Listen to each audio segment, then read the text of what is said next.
Well, hello and a very warm welcome to Live at 5 with the Golf Nutters and a very special guest of Mr. Dan Hendrickson. Good evening, Dan. How are you doing?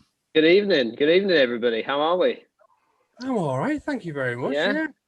I saw last week you had Rick Shields on here. Yes. Yes, that one was unplanned. You were very much planned. He snuck in, did he? He snuck in. I did watch that one. That was good. It was good to it was interesting to listen to what he had to say, to be honest. Yeah, there was Having never met him, Have you never met Rick then, Dan? I've never met Rick. No, I've spoken to him I think once before, but no, I've never met him. Never met him. Yeah, seems like a normal lad, really, normal golf pro. Yeah. That's all he is. That's all he is. No, don't bring your podcast antics over to this channel. Yeah.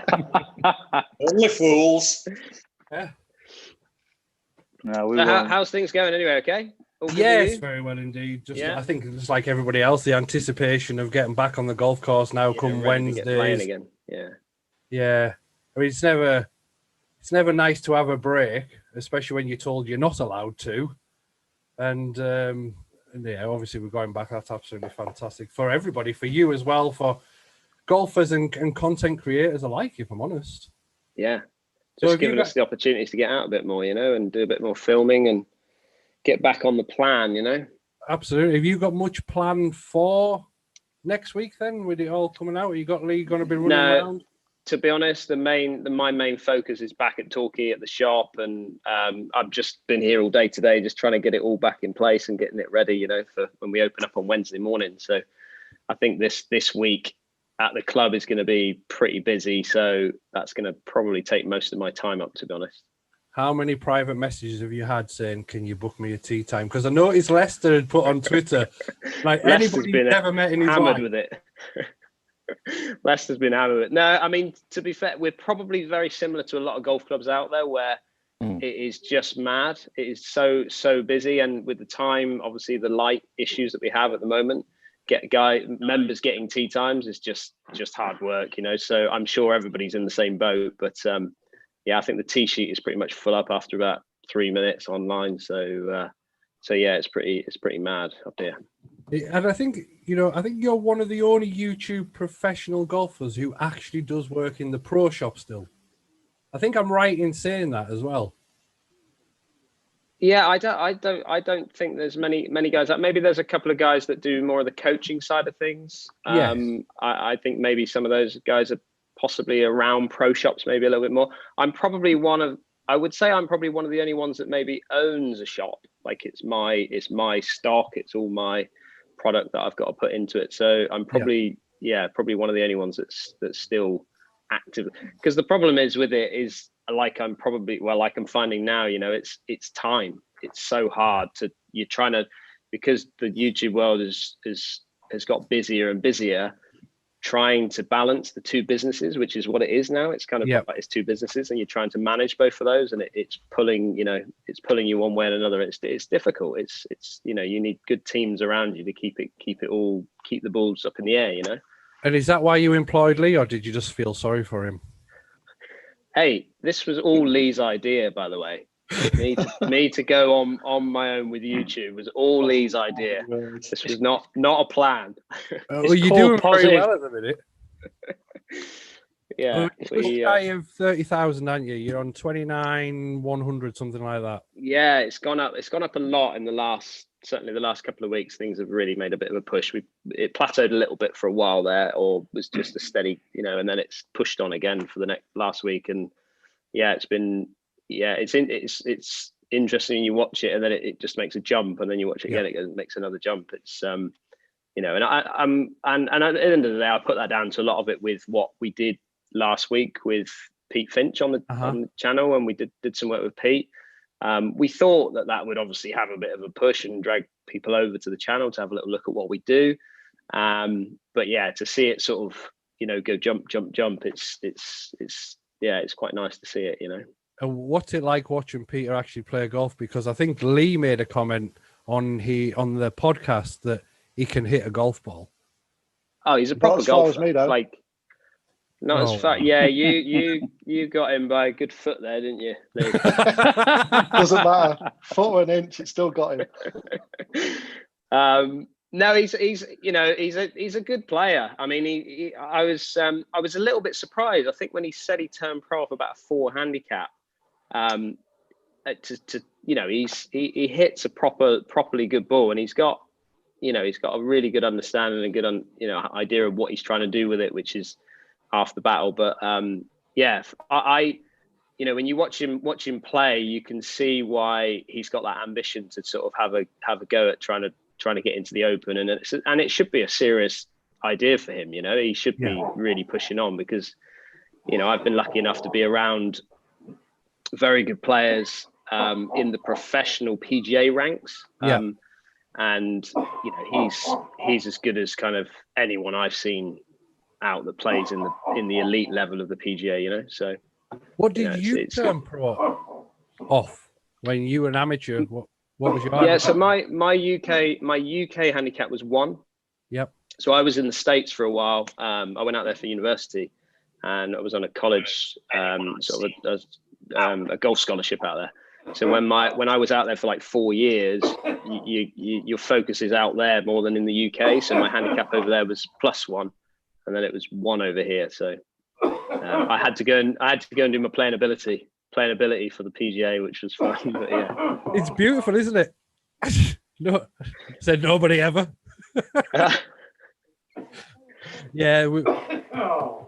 I've been there, done that, and it's just with the pressure of the ability tests. It's strange. You have to do it. There ain't no two qualms. Yeah. It's the strangest event I have ever played in, where you know what score you have to shoot. Yep. It's a strange pressure, and one of which a lot of people struggle with. They struggle to get through it. Some very good players that struggle to get through it, but it's you've just got to go out and try, and I think you just got to try and win it like a normal event, really. But it's it's a tough event to get through. One thing I do want to say is, if there's anybody watching currently that isn't subscribed to Dan, his YouTube channel is in the comments. Let's see if we can. I'm not a very big channel, Dan, so I can't put you thousands, but if we can get you up to the halfway mark. Thank you, Lee. Thank you, mate. That would be absolutely fantastic to see from all of you guys that are watching live, and anybody that's watching it on a recording session. I'll subscribe, mate. I'll do it now. Thanks, Shags. Thanks, mate. Good lad. I'll do it right now. From the man that doesn't subscribe to anybody. That's because he binned you last week, Lee. Stuart's got a bottle of wine there, I see in his hand. How you doing, boys? Good to see you. Hello, everybody. Already. He's the only one with common sense, isn't it? It is literally 5 o'clock. Wine out. Wine. Well, it's dark. I can drink a glass of wine when it gets dark. That's it. And it's a weekend. Yeah. Yeah, it is. And it's dark somewhere in World Stew. So I've got a couple of questions for you. Don't worry, they're not brutal ones. They're just quite. Fire away. I'm not. No, you go for it. And I did say, if anybody wants to ask Dan a question, put it in the live comments, and we'll try and get Dan to answer your question as we're going along. But one of my questions for you is, you don't often see a YouTube golfer / pro golfer get a club deal unless they're on the tour, should we say? So what's it like having one of the biggest golf manufacturers be an ambassador for their equipment and their clothing? Yeah, I mean, so my 2 deals that I had for this year were probably came from 2 different. They were obviously from Acushnet, from the same big company, FootJoy and Titleist, but they came from a kind of 2 separate directions as such. One of them, the FootJoy thing, was purely based on what I was doing from my YouTube world, and I've had we get on very well, worked alongside them with ideas and things like that, with how we can help really push the channel and help and get behind me, which has been fantastic. And then Titleist has come on purely through what I do at the Torquay Golf Club and in the shop. I'm a brand ambassador for them in a normal club pros world, and that's been good. The idea of that really was that what I was really keen on with Titleist was to be involved with, from the channel's point of view, was to try and get access to players, to do more interview style kind of filming with them. But obviously, with the situation that we've had this year, it's been really, really difficult to follow that up. So I don't know how it kind of looks for next year. I know working with FootJoy for next year is definitely going to continue. Which I'm really excited about. Like I said, I get on really well with both sides really, but I've got a really good working relationship with the guys in the marketing department there at FootJoy, and so I'm quite keen to see what 2021 holds with them.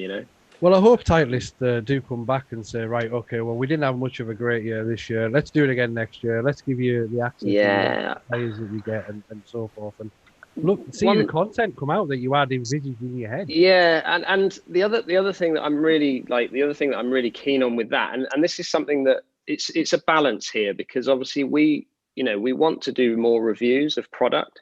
Yeah. And there is always, I saw it firsthand when Mark Crossfield got his contract with Titleist, and the comments that used to come in about him signing for a club contract, but also being majorly focused on reviews. Now, obviously, I'm mindful of that, and Titleist are mindful of that as well. Yeah. So, one of the things that what I'm keen on to do is there's lots of other brand ambassadors out there for Titleist, like head pros of golf clubs that are busy doing their coaching world and doing all their things that they do with their fittings. I would love to focus on maybe a series or something around that, and bring them to the forefront of what they do at their clubs, because they're all specialists in different departments, so that would be, moving on from what I talked about this time with the series with tour players, to maybe focus on some PGA pros as well. I think that would be quite good, and I think Titleist would be able to create some good access from that. But we'll see. We're not finalised with anything for next year with them yet. But. Do you get early release stuff then? Did you have No. So we, as brand ambassadors, I met up with a few pros that are local to me around this area here, and who are also ambassadors. We met up and went up and did some TSI bits up at Woodbury Park, which is just up the road from here near Exeter. And so I wouldn't get access to like Mark and Rick and probably James Robinson. They probably got access to it a little bit before I did. Mm-hmm. And that's the thing. You see, Titleist are treating me no different than what they treat the other head pro up the road. And which is, that's fine, and that's how they sort of play the game, that's how they do it, so which is fair. So I don't get access behind the scenes, or get an extra bit of rack glue put in the head for me or anything like that, so I thought they would maybe send some game improvement irons for Lee. Obviously his world handicaps score has gone right up. He's a Callaway boy, he likes his Callaway stuff, so I know we'll come on to that one a little bit later, actually. Well, there's nothing to come on to. I paid for it all. That's the end of discussion. Well, I'll tell you what. Why did you switch? Because it was new and shiny. And next year I'll change again. Probably about March time, I'll change again to something else. That's how it works. Boy. Another What's in the Bag for Dan's channel, number 50. Boy, I think we've had like 12. We've had 12 What's in the Bags this year with Lee. It's been. I've never seen anything like it, to be honest. Anything new comes out. It's like, Leicester, the way Leicester does it, Lee just goes for the shiny. Leicester literally just rummages through all my old golf bags and takes whatever he wants. That's rare. Where is Leicester, Dan? I don't know. I don't know where he is. He was here all day. He was here all day with me here today. We've been trying to sort the shop out, but I don't know where he is now. He's, I don't know. You didn't get an invite, Lee, now? He's off... I don't know what he's doing. I don't know what he gets up to in the evenings. He didn't get an invite, Lee, no? He's welcome Nah. anytime he wants, Ferg. Don't He's you not- try and stir the pot. Leicester is not. He's not when it comes to technical side of stuff, as in laptops and doing stuff like this. This would throw him completely. This is not his baby. So there is a question. There's a few questions came through on YouTube for you. Yeah. One of them: have you played table tennis against Chester? No, Ches would never play against me. He would never ever. He would never ever. So when we were kids, we got in. Like I started playing a little bit of table. I was decent at tennis, so I started playing a little bit of table tennis, and then I remember saying to Chester this one time. I said that Ches, come on, I'm going to give you a game. I'll definitely beat you. I'll definitely give you a good. He said, Dan, I will literally beat you with the bottom of a wine glass. And he would. And he would, absolutely would. So me and Leicester have played. We played against each other a little bit as kids, really, as youngsters, and he beat me and I would beat him. But then we were up at Ashbury. I haven't picked up a table tennis bat for a while, and we had a game at Ashbury, and I managed to beat him, which was great. I tell you who is useful with a table tennis bat. Wilbur. Wilbur's a great table tennis player. Neil, you right, mate? Yeah, Wilbur is amazingly quick on his feet around a table tennis table. Oh yeah.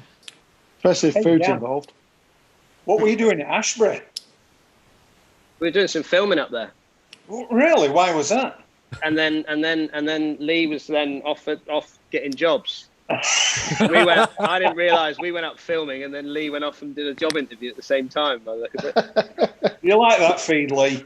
Is that he's getting his P45 now then, Dan? No, Lee is a key cog in the wheel for what we do with the channel. Massive cog in the wheel. My word. The laughing from Fergs, honestly, that is just a naughty laugh. Sorry. That's the laugh of a man who doesn't know what he's doing. He's doing a stew at the minute, drinking red wine. Yeah, good lad. I've just ordered pizza as well. Cheers, mate. Very nice too. When in Italy. Cheers. Thanks, When in buddy. Italy. What else have we got? A question for Dan. Can you teach Leicester how to use the Zoom button? Oh no, I've tried. So I've tried to. I'm actually looking at a new camera, to be fair, and this camera that we're looking at, he can't get it wrong. He cannot get it wrong, but he I don't know what I'll be honest with you. I don't know what he's looking at when he starts zooming. Like, because we had it at Bowood the other week, and he zoomed. I mean, he went off he just went onto a different hole, when he was using the camera. So I can't manage him. I tell him how to do it. We've had this so many times, but What camera are you going for, Dan? We're looking at the AX700 next one. I need to get the. Well, that's what Lee's told me we're getting. So because you've got you've got all kinds at the moment. You've got Sony and Canon, and you've also got Lee's. What have you got, Lee? You've got the Panasonic GH5. GX5 Lumix. Yeah. Okay. So is it like not awkward with colours because they're all pretty? This is why we're changing. So I've had a few issues with my Canon M50 recently. So I'm going to shake that up a little bit, and I just need to focus because obviously a lot of our stuff is done out on the course. I want to really focus on trying to get that part of the camera world right, and I need them all sort of looking the same, as you quite rightly say, because the color grading it all and everything, it just takes Lee a long time, Nice, good camera though. Good, yeah, it's a good camera, good choice. Nice and light as well, isn't it? Yeah, well, and again, that zoom button on it just makes sense to go down that line rather than the little one that you have on the AX53 we've got. AX53 is a little bit more awkward, so that's where Leicester and certainly my brother, they struggle a little bit with it. So, Dan, what were wrong with M50? I just had an issue with because obviously we're trying to create as good a quality as we can really moving forward. So the 4K is it's a bit jumpy on it, and then I was using it. I'm not sure where we were, Lee. I can't remember where we were, but anyway, I was using it, and for like 10 minutes, the screen had just gone completely black.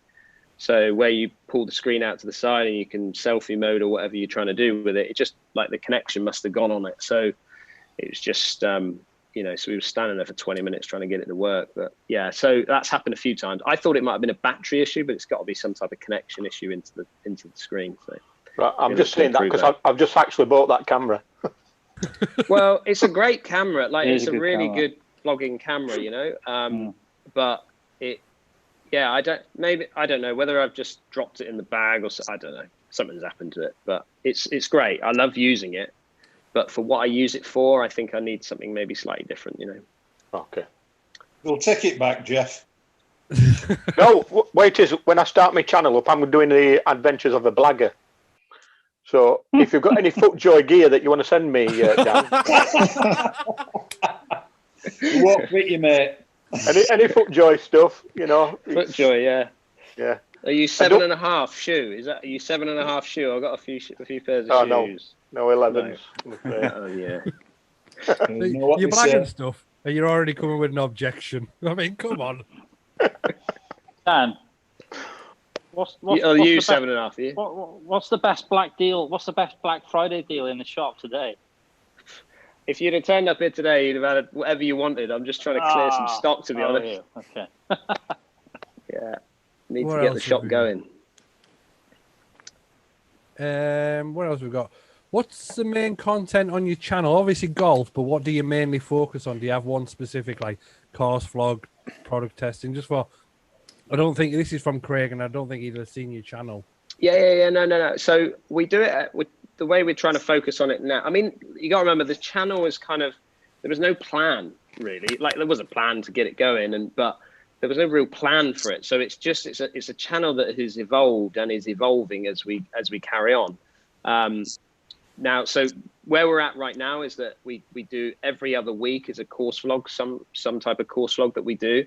And then in between that, so that then the weeks that are non-course vloggy or reviews of golf courses and things like that, which is kind of where I'm been looking at for those course vlogs, is a little bit of tuition type of things, a little bit of reviews, and still I'm really keen to focus a lot of my tuition side of stuff around being actual playing on the golf course, actually on in gaming environments. So yeah, I'm quite keen to do a lot more of that.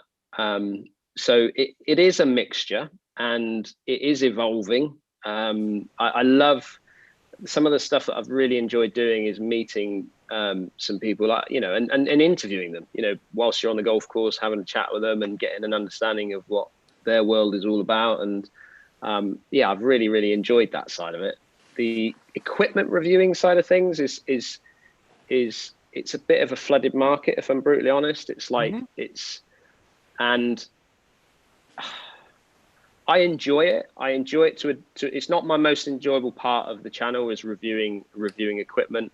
But there is a lot of people out there that ask me a lot of questions. Like, probably the most questions I get every day or every week is about equipment and, you know, what do you think of this club, or what's this club doing, and this, that, and the other. And I think the reviewing side of things is going to be very much around fitting as well, because, you know, just we did it the other day, you know, me, Lee and Lester, we did a video on the new Hendrickson driver. And, you know, we were trying to hit this driver and it was literally like a driver out of the box, you know, something you just pick off the shelf. Yeah. And it's only when I said, guys, you know, we need to fit this. This is not real work, you know. So I did a little fitting with everybody and we fitted ourselves into it, and we saw the difference. We saw the gains. And you've gone, you know, you're reviewing a driver that is a very good driver and it's giving you the numbers that aren't great. It's only when you fit it properly that then you start to see the way in which the club should be played, you know, or for each player. I think that's the thing, isn't it? We can all go and we can all buy a driver, but the most important part with any golf club is get it fit, custom fit for you, so that, in my opinion anyway, because then, you know, it's absolutely right. You just said there, you've got one out of the box. Yeah. You know, it was like, no, it needs to be custom fit. Yeah. And I think if anybody is buying them, they really need to get custom fit first. Yeah, the hardest one, and I did a Titleist TSI review of the TSI 3, which went out, and I've been trying to do, obviously my plan was to do some more TS product reviews, but I was doing it as a journey with the other ambassadors that came on that fitting day with me. Because I just thought it would just be different to just standing up, smashing into a net. So, but the first day that I went to do my fit and do some filming at the same time at Woodbury, I mean, I was swinging it like an absolute, just horrendous. It was such a, it was, and my focus was so much on the filming that I wasn't really focusing too much on the fit of for my own driver. And I was hitting it so badly that I just said I was like, I can't do that. This is just not a proper fit for me. And that's also a good message for a lot of people out there that they get themselves fired up for go and have an hour's fit with a pro or their local pro. And, some days it just doesn't feel right. And you end up being fitted into a club that maybe isn't quite right for you on, long term. So Dan, what do you think about being able to take these clubs out? Because I also did a review on the same club, and my sort of message was, don't just buy it from a net and from a lab. Take it on a golf course and get some kind of numbers off you. Go out and feel what it feels like when there's some consequence. And a lot of people came back to me and said, well, nobody will let me take it out. And I'm like, well, you can kind of take them up in things, but I just can't.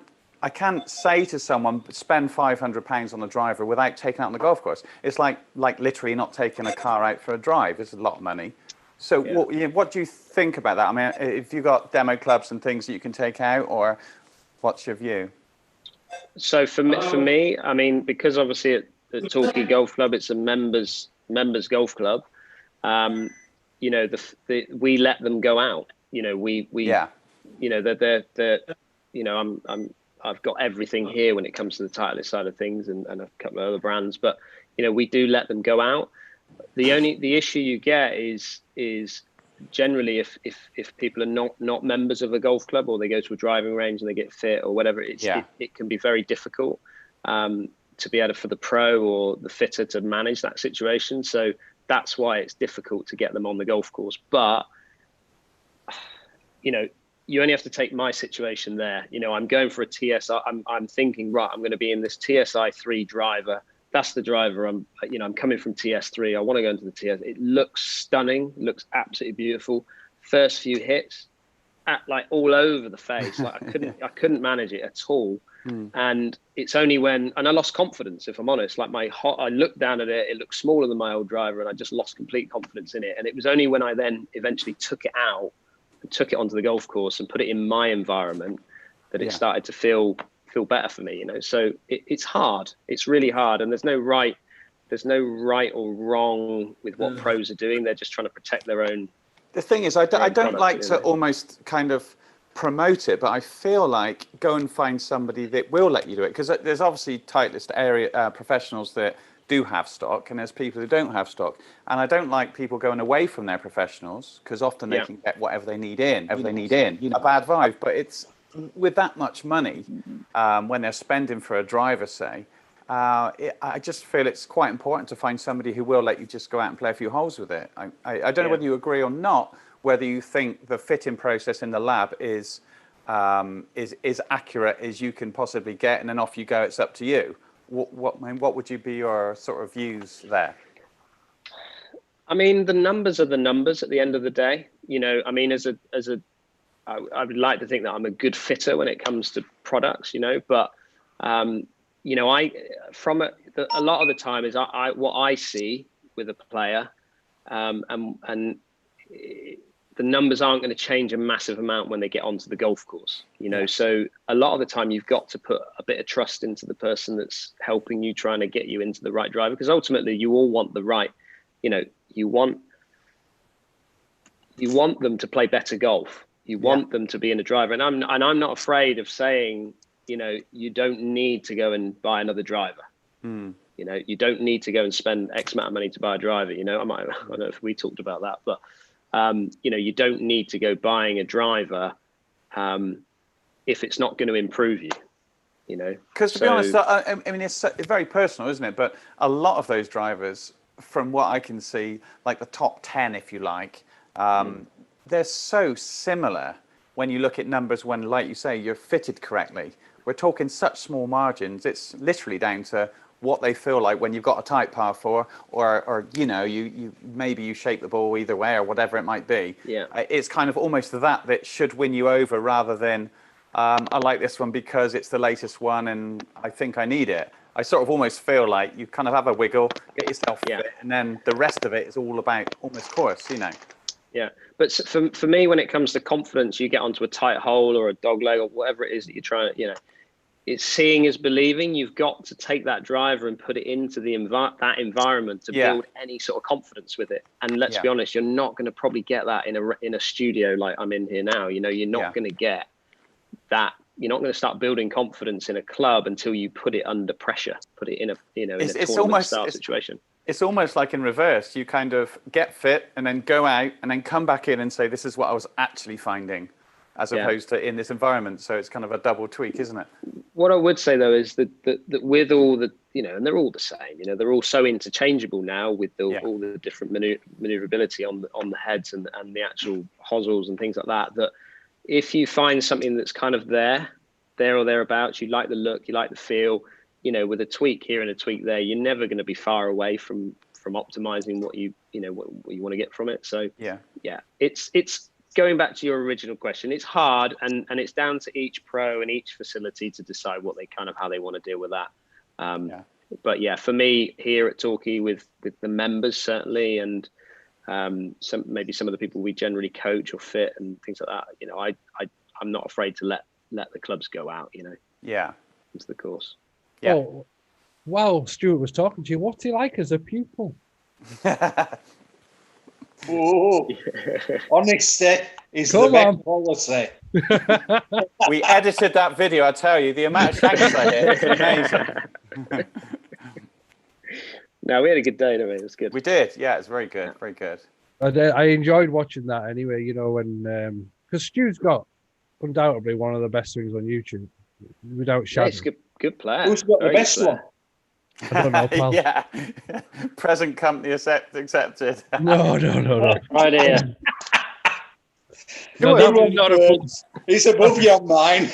It was surprising because I sometimes feel like maybe being a more skilled player, I find that I can't see why people would want to watch that, because the swing changes are so subtle and the ball flight is so subtle. I mean, the work we did, Dan, was brilliant. You know, it's fantastic for me to see the different shots and the way you coached, which was great. But I would have thought for somebody to see someone like, I guess someone like Lee, really, who's making big changes, because that's what people feel like they want to do. They're like, well, I'm playing off of 15 and I want to get down to 5. What have I got to do?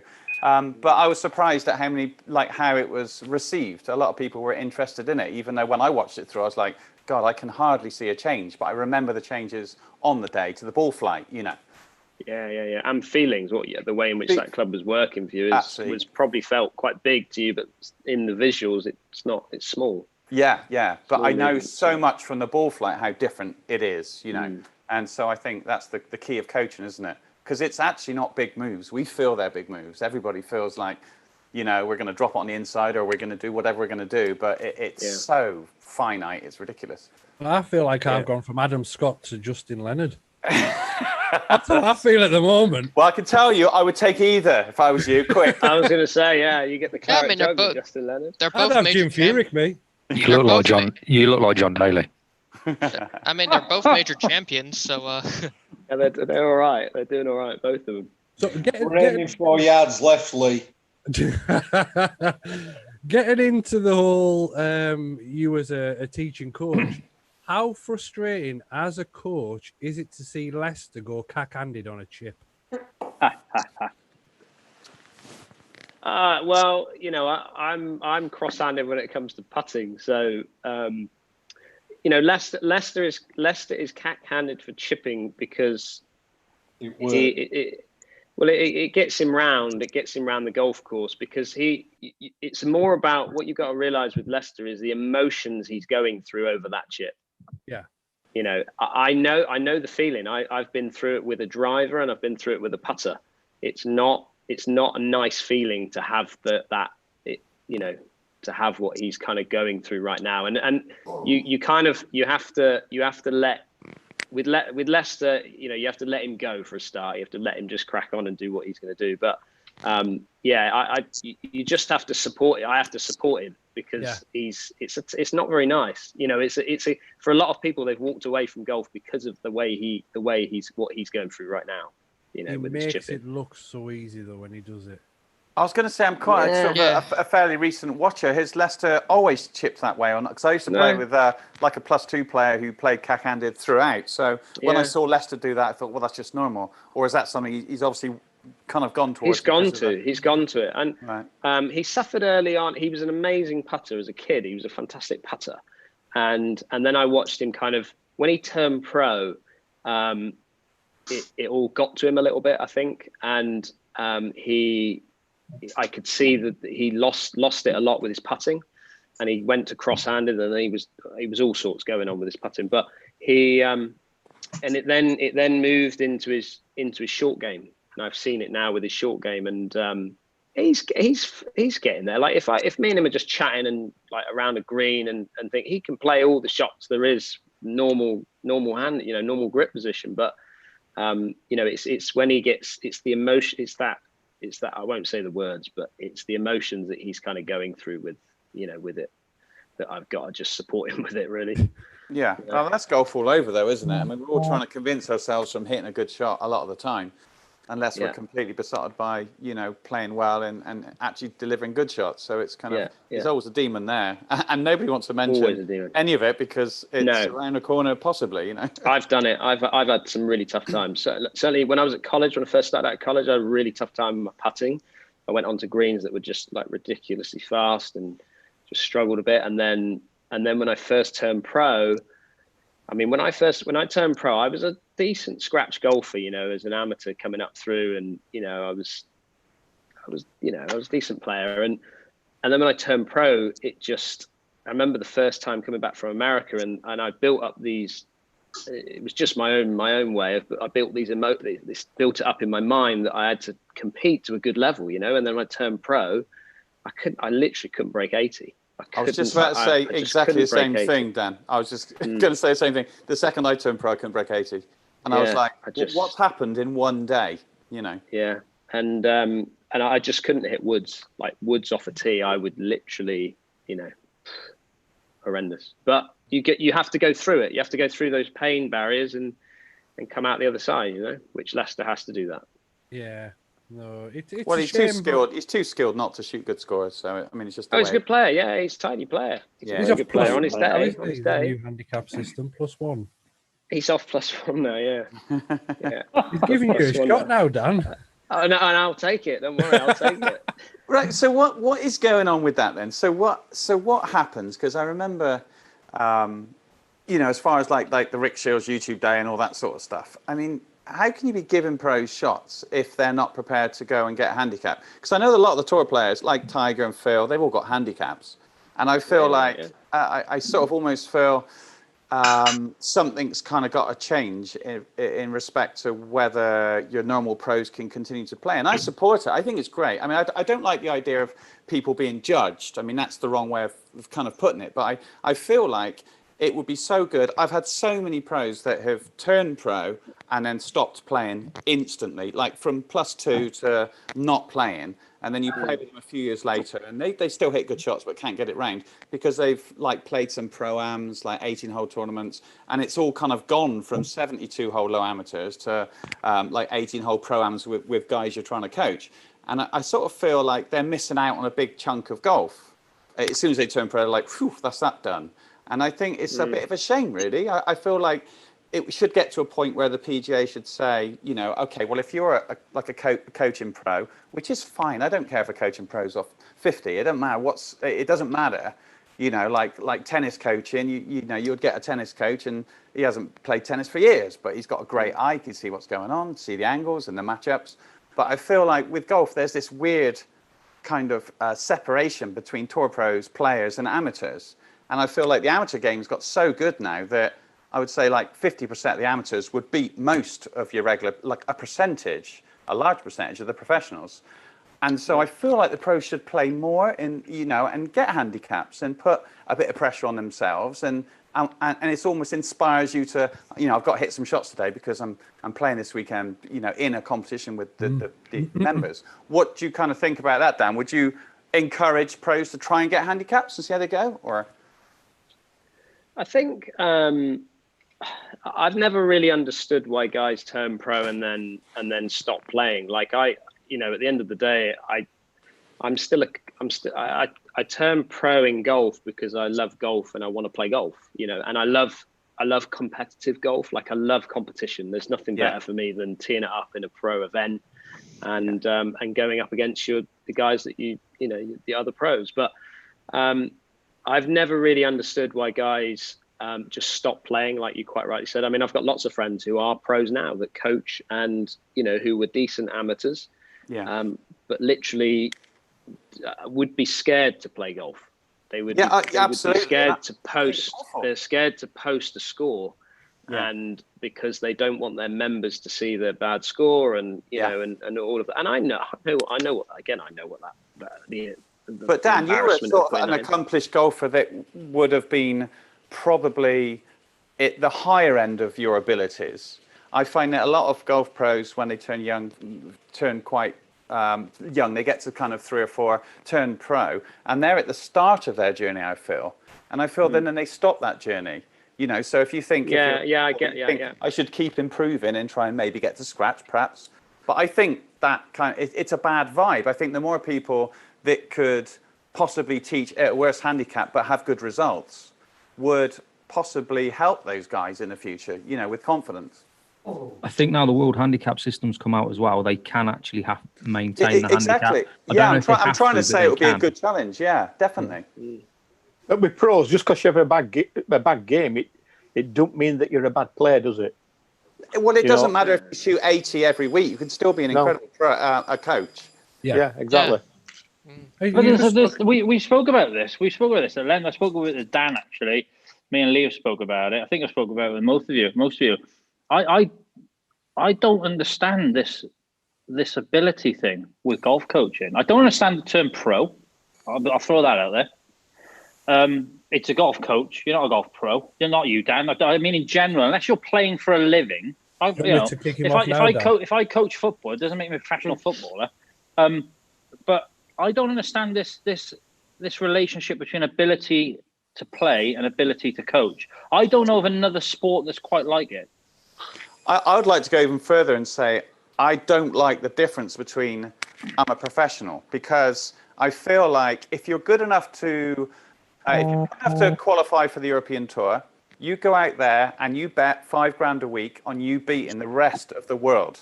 That's what they're basically doing. It's nothing else. They haven't signed a document just to make them better. They've basically got on the European Tour because they're great players, and they're betting $5,000 a week on them being better than the other people to earn money back. Now, if an amateur would like to do that, I just literally don't understand why, like that difference between the two. It's like, are you good? Or are you not good? Where are you at? Are you a coach? That's fine. Are you a player? Well, in that case, beat me. I'll bet you. And that's I kind of feel like it seems weird that suddenly you can earn more than 400 quid as an amateur. Suddenly you just can't. Oh no, it's £600, so you can't take that.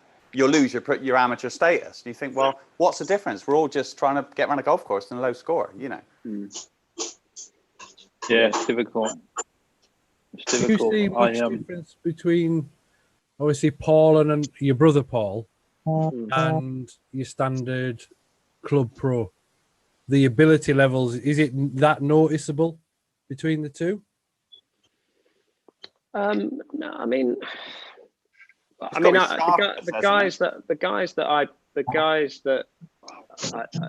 golf, if you look at all the golf pro, I mean, they can all hit a golf ball. I mean, I remember my old boss at Churston, and as a trainee watching him, if I watched him tee off, it was like poetry. Yes, a great golf swing. I could just sit and watch him hit golf balls all day. But you put him in that tournament environment, he shied away from it because he didn't want the pressure of it. He was building it on himself. He didn't want it. He was a head pro of a golf club. He didn't want to be posting the scores, which is a shame because it was great to watch him play golf. And a lot of guys shy away from that.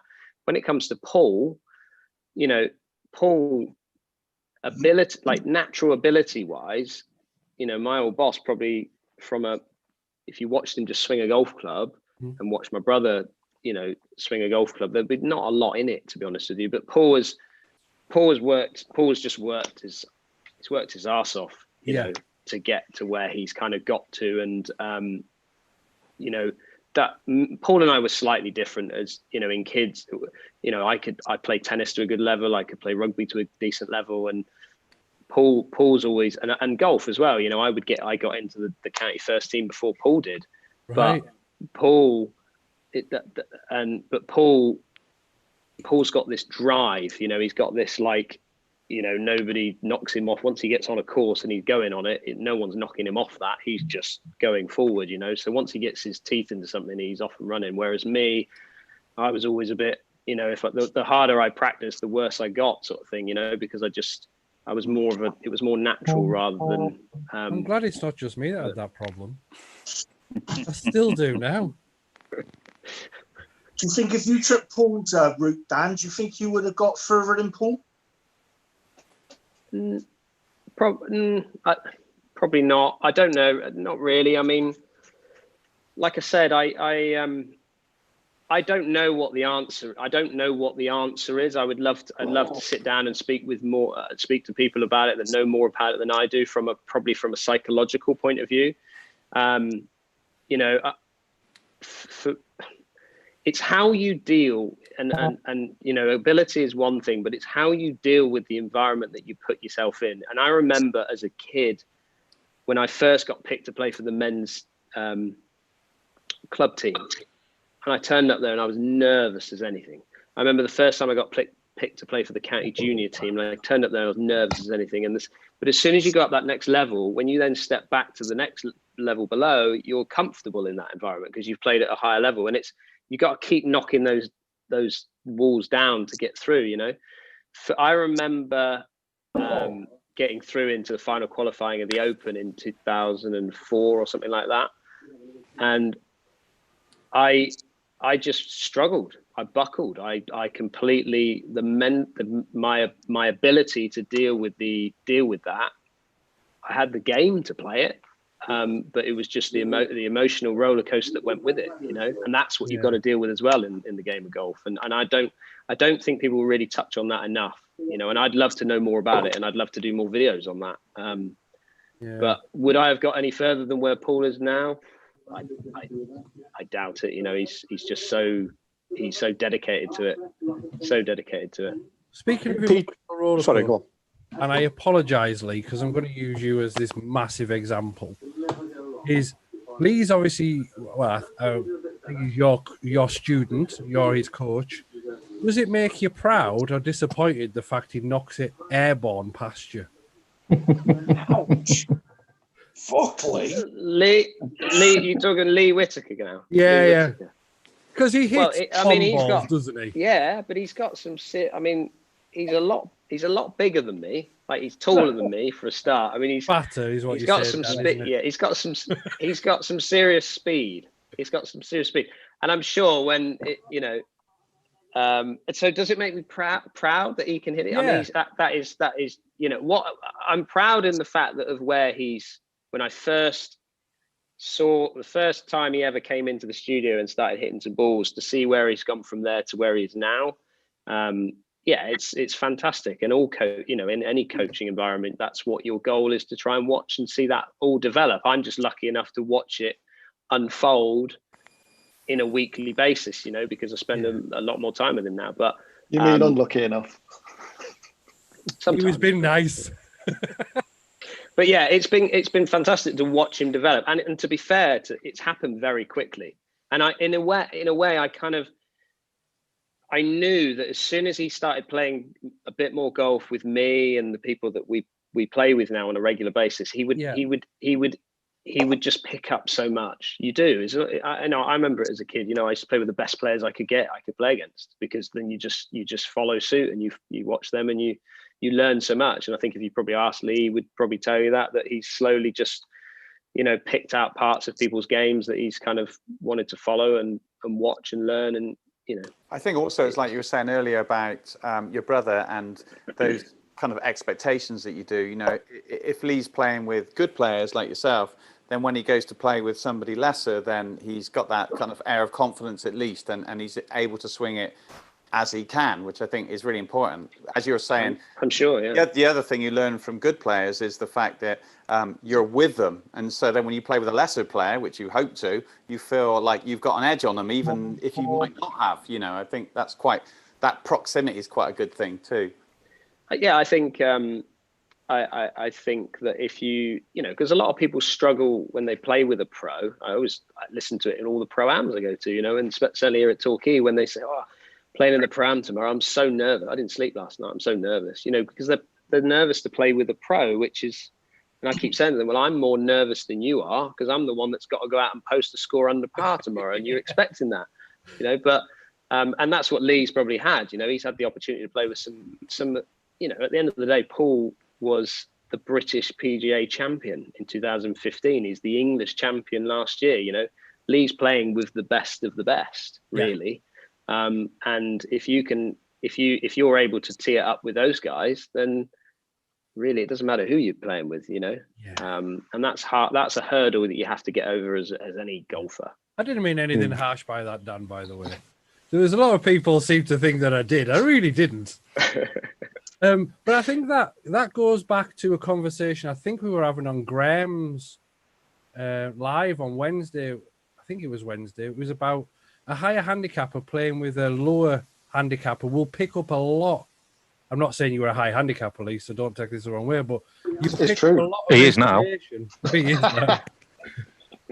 and use that information, but different bits from different people can help a player tenfold, as well as having the lessons from the local pro. It actually takes some guts as well, though, doesn't it, to play with good players? I mean, Lee's been thrust in there, but he seems a sort of character, having met him, that is not really scared of getting out there and getting stuck in. I think a lot of golfers, higher handicappers, like I've certainly, you know, being a better player, have problems even being able to play with people. Because if I put my name down to somebody in like a local club comp or just a friendly, they normally just bomb out because they know it's going to possibly ruin their game.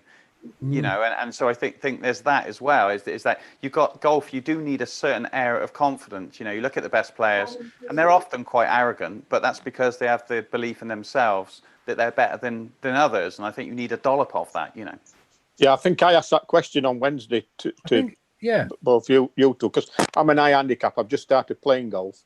And to play with better golfers, I think you do pick things up from it. It's just that I've not played with any better golfers yet. The thing I've picked up the most from playing with people like Dan Lester as well, who's a very accomplished golfer, and Paul, is course management. The way they get around a golf course compared to how I thought I should be getting around a golf course, that's what you pick up more than like swing tips and how to decrease loft and all the technical stuff. It's actually, how do I play golf? And that's course management. You're right. You're right there, Lee. 100% right there. It's the course management side of it you pick up from them. I still get driver out every time though, but I know what I should be doing. But Dan, I've got a quick question for you. Who do you watch on YouTube? Who's your favourite YouTubers? I don't watch a great. I'll be honest with you. What I watch on YouTube is more techie stuff. Really, I'm always watching because I'm learning so much. As you know, you asked Lee, I know nothing about cameras. I know nothing about editing, and you know, I'm literally learning as I'm going. So any spare bit of time that I have, if I'm not at home editing, and you know, after being here, I'm generally looking at the next camera or the next bit of software or something like that, or you know. So I'm doing a lot of research at the moment. Do I like watching? I tell you who I like watching is Eric Anders Lang. Yeah, he would be. I don't know, and not necessarily because of him. I think it's what he produces, who he gets to play with, the way in which he interviews people and things like that. I just find it really quite interesting because he's come at this YouTube world from a different world. You know, I've come into it from golf. He's come into it from being in front of the camera and then taking up golf, if that makes sense. So I've picked up a little bit from what he's kind of done, you know, but I don't have a lot of time to watch. I've got 2 small kids at home, you know. I don't have a massive amount of time to sit and watch YouTube. But would you do a collaboration with another YouTuber group, you know, like, because we went down to Big Oggy's Day. I don't know if, I think you get a lesson away to, did you get that lesson, Stuart? I did, sure. Yeah, and it'd be good if you could come down to like Big Oggy's Day when he does his charity day next year and do a collaboration with some other YouTubers. I think that'd be really I good. mean, and John, you know, John came out and we went down to Cornwall before the first kind of when it all the outbreak was. We went and did some stuff down there at Newquay with Chris Gill, and John and Neil got involved and things like that.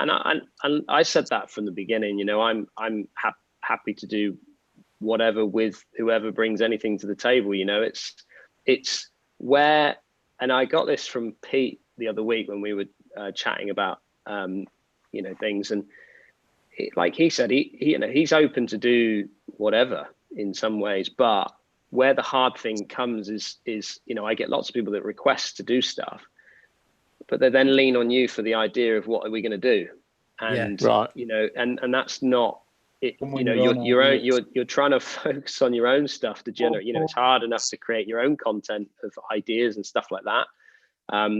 To then, you know, so if I'm happy to do as Lee knows, you know, I'm happy to do anything with anybody. Doesn't, you know, you don't even have to have a channel, you know, but yeah, it's coming up with those ideas and doing stuff together that's going to work, you know. Yeah. Okay. Thanks. So we've seen a Sunday morning golf show mug being thrusted here. Who's got that? Colston's got the mug. Is he here? Where is he? Yeah, I'm here. Hello. There he is. Good question, Colson. There it is. So I've got a question for you, actually. Go on, I'll let you ask your question. Lee. Here it comes. Here it comes. Have you said my stuff yet? I haven't, and I've got a very valid reason for that. Oh, child. No, it's not even the child. It's not work. My house flooded. Oh, bummer. Really? Did you leave the bath running again, Lee? No, pipe burst. Oh, no. In fact, to the point, that's my kitchen. Oh, shit. Good to see Victoria anyway. Yeah, she's in the background. There she is. Eating ham. Bathing the baby. No, she's getting the baby ready for a bath. So somebody's asked the question, where did you take your dancing lessons from for the Sunday morning show? Leicester. Did you see Dan? I don't even know where that come from. I don't know where that will come from. Dan, did you see the kind of the impressions that Paul Jackson did the other day? I was literally about to go out that was hilarious. What I said to him, I messaged. I'm not sure, but I messaged him. I was more impressed with how much effort he took to create that video. Like, there's a lot of time that's gone into that video. Yeah. You know? So, when he was Big Oggy from the back, I was in stitches. Hilarious. Super. Yeah, really, it's super. Cool. You know, if you can't laugh at that, you're not going to laugh at much. Exactly. The worst part about it all, for all of us, I mean, me and Graham, we obviously wear the same brand of hat. You wear a Titleist hat, and then you got Mark who wears a Hendrickson hat, and then you got Rick who wears he had a hat for everybody. I mean, I was in fits of laughter. He even drew his beard on for me, didn't he? Yes, he did. It's funny. There was a little mention of Lee in there. Did anyone see the mention of Lee? No. The clipperboard. Yeah, on the board. Yeah. I didn't see that. On Dan's board. On the clicker board. Yeah. I missed that. It had mono written on it. Harsh. But I mean, I think Paul, found his own little niche there. Yeah, he absolutely has. If you don't find that funny, there's something very wrong. Yeah, agreed. Apparently, two of the people that were in it didn't find it funny. Really? Apparently so. Don't know which two. I know one. Yeah, man. I know one. I don't know. He didn't tell me. I know one. Go on. Oh. Go on. Go on. I'm eating pizza. Don't you be giving any grief on my channel, boys. Now, This come on. Italian, this Italian pizza's good. Well, I actually don't know. I'm not gonna, I heard rumours, that's all. Oh, here we go. Right. Well, it's not like This is what you get with Ferg, isn't it? Like, Next question. it's all mouth and no action. it's not unlike not to Throws a stir bit of bait out. Sorry, boss. Wait for folk to buy. Sorry. It was just clever how he did it, weren't it? It was And good. it's like Dan said, it must have took him some time to just get it all ready. It was really good. It takes time. Yeah, it was funny. Yeah, and I think that's what people don't appreciate when you're doing this sort of thing. It does take a lot of your time up. So for somebody that watches YouTube channels such as yourselves, I'd just like to say thank you, because through lockdown, for all these people that are on here now, if it wouldn't have been for you, I would have probably ended up on Ward 9 in Barnsley Hospital. That's a what sight. Ward 9 do, Jeff? Yeah, that's it's for people with mental problems. Yeah, is that the nut house? Yeah. But, yeah.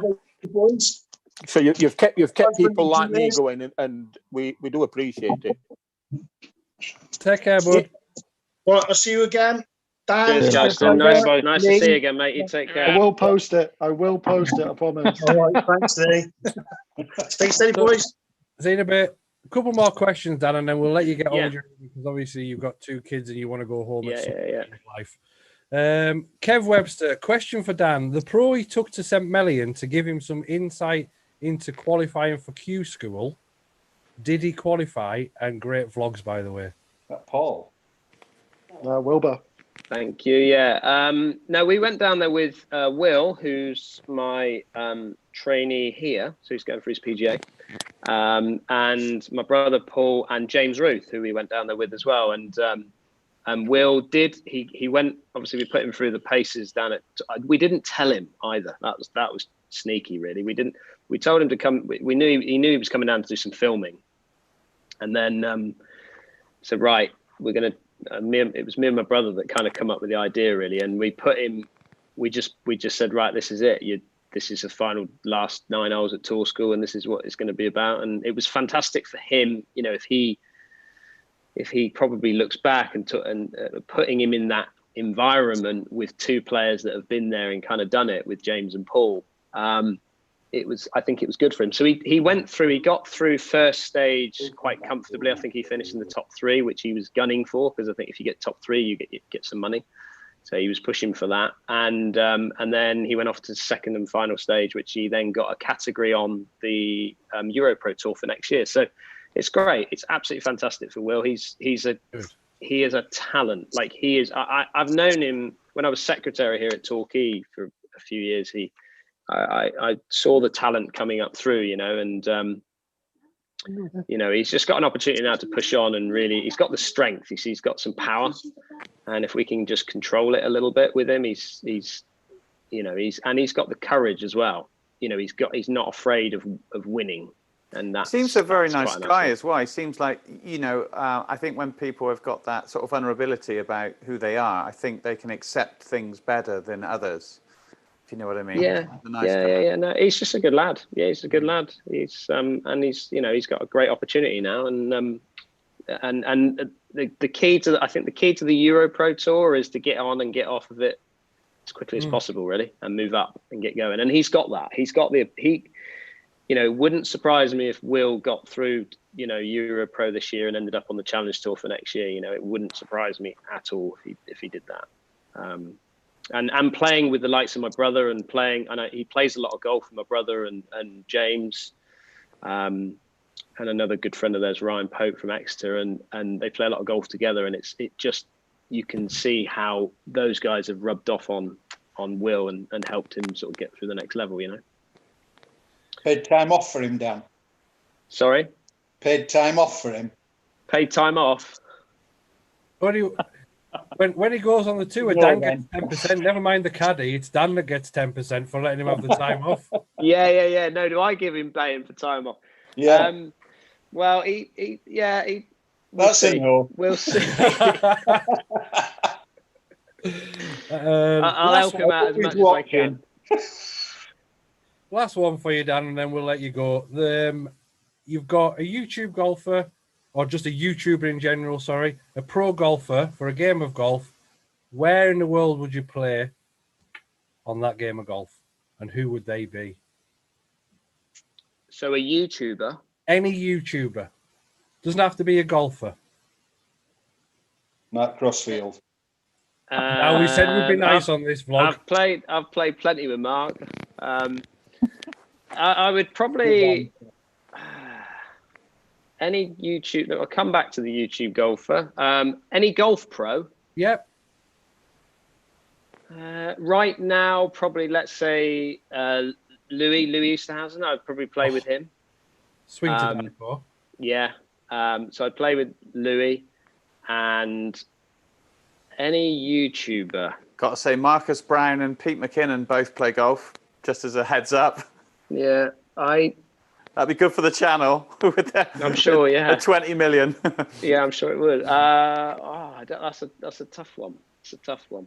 Well, let's flip it. You've got two pro that's alive. You've got Louis Oosthuizen, one that's passed away. Golfer, pro. Yeah. Bobby Jones. Oh, choice. Bobby and Jones. Where would it be? Where would it be? The most amazing place I've ever been to play golf, and it wouldn't be classed. Some people wouldn't class it as maybe the best golf course, but Pebble Beach is just like, if I've got one more game in me, it would absolutely be there. I wouldn't say it's the best golf course in the world that I've played, but it is just so special, that place. And I've not played St Andrews, so I can't say that it would, but Pebble Beach is where I would venture back to, definitely. Fantastic. And they're two great one past, one present player to have a game of golf with them too. Yeah, it'd be fantastic. But Dan, if you need to get away, thank you very much for joining us on. No, thank you, and thanks for having me on, guys. Thank you very much. It's been good, Lee. Thank you, mate. Good luck on 30,000. We'll see you on. Yeah, thank you. Yeah, and best of luck going forward. You need it. You work with Lee regular. But no, seriously, best of luck to you, and thank you. Yeah, and thanks for all the questions, everybody. Thank you very much. Thanks, Dan. Thank you. And thanks for watching as well. Thanks for tuning in. Yeah, absolutely. All right, you take care, guys. Yeah, buddy. Have a good evening. Cheers now. Bye. Bye. So, yeah, that was Dan Hendrickson on my little channel. Lee, I know I ribbed you a lot, mate, but I know you give. Good. So good. You always give as good as you get. Yeah, it's in the bank. Don't worry. In abundance. It's in the bank. It's in that bank, ready to give it back. Lee, don't be talking about banks where Lee's concerned. It's a total different kettle of fish. Yeah, I've just twigged onto what you meant then. I've got no idea. No. I'll private message you that one. So while everybody's on, I've got a question to ask, and I'd like to get everybody's opinion on it, if that's all right. What does a handicap mean to you in golf? So, literally that. What does it mean to you? And we'll start with Graham. What does it mean to you? A number to play towards, a number to better. That's it. Big measuring stick. Fair play. I know Fergs, the latter one is very much what Fergs would say. Yeah, so, it's a load of nonsense. Yeah. I get a handicap. Let's be fair, whenever I play, whoever I play with, I play stick hand anyway. So yeah. It's just a number, isn't it? It's an odd thing, handicap, as well, because if Manchester United play Gateshead in the FA Cup, Gateshead don't start with 11 and Man United start with 6. You just get better. You just improve. And if you're drawn against a better player, tough. I don't quite understand it. I get it because it makes everybody competitive. But if you compete at your level and try to almost promote into the next level, that's how you improve. You don't improve by going, I'm better than you, so I give you 18 shots. And it's an odd view, but it's the only sport. I can't think of I suppose horse racing, they handicap the horses, but snooker and darts do as well. Table tennis. They do now. Oh yeah. But you don't go to the Olympics though, and somebody gets a 5-point head start on you at table tennis. No. Yeah, but you wouldn't have the Open either. At the same level. On the same level. Sorry. If you went to like play at the Open, they wouldn't be handicapped because everyone's on the same level.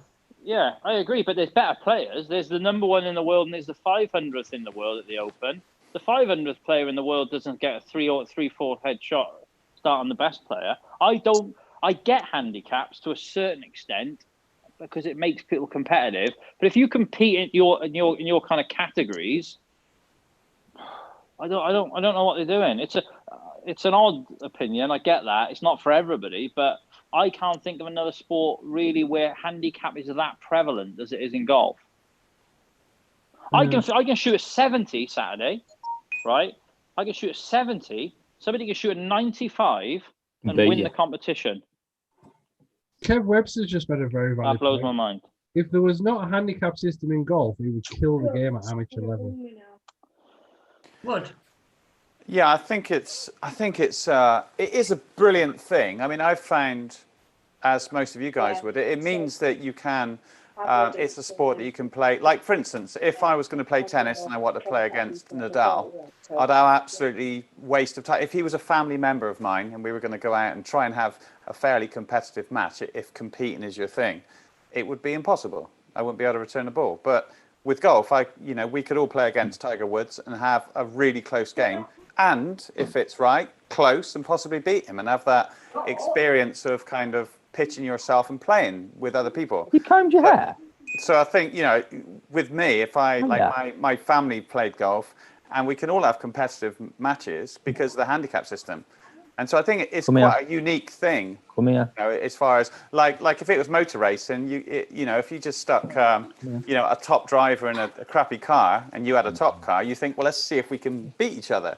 But it doesn't happen like Ferg says in any other sport. But it does mean that every level should be able to play against each other if it's not abused. And I think that's where the problem comes in. How do you feel, Stu, when you shoot a 60, 68 and somebody shoots a 98 and wins competitions? I think it's just amateur golf, isn't it? I know, I get it. It's just used to it. As soon as you get down to a low handicap, you're not going to win any of those sort of events. And that's kind of why we kind of don't. But I was thinking more along the lines of playing with your buddies, match play, playing with your family.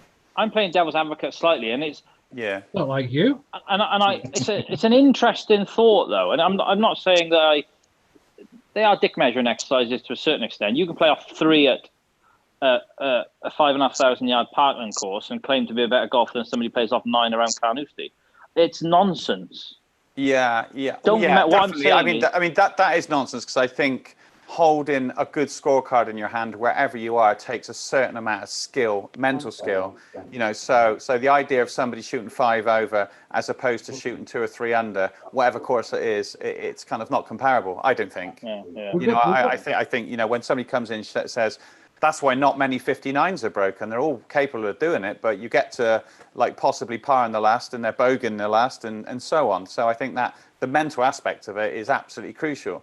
But I don't think anybody really believes that when they shoot 96 and they take their 28 shots off, that they beat the scratch player who shot 1 over. I think that's looking at it from our perspective, being a bit pissed off that that's happened. But I think all clubs should have really a scratch medal. If so you got your categories and your handicaps, and then whoever went round the lowest score should get a prize. But a very small one, because there's only about 3 people in most clubs that can win that. So I kind of get that.